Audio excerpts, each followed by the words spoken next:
ka protei jing shitom jing janjar bat kuslai yang ikiwan leng shon hapeng ki jing kutla Asha no ken nhìn phai để tăng hu tra Giêsu tô nhìn phai cha u jing kit ba kya un penjam jing suk men sim ngin shem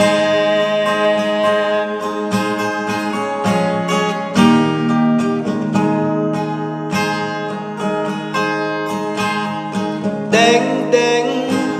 ki jing shep ting ki wa Đeng đeng jing du jing ker men lo ba dum ki wa Kas ngi kami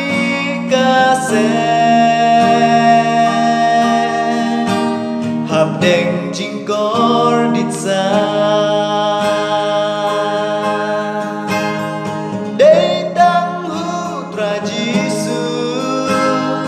tô nhìn phai cha u jing kit ba kya un penjam jing suk men sim ngin shem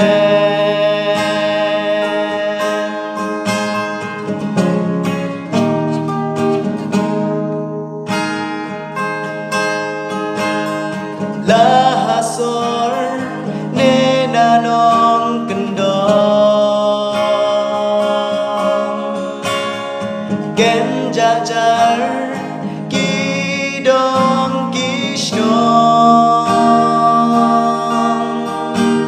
om don rius pa ne du ni ma jing duk jing ker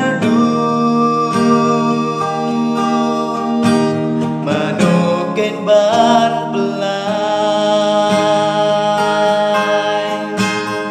để tăng hu tra Giêsu tô nhìn phai cha u jing kit ba kya un penjam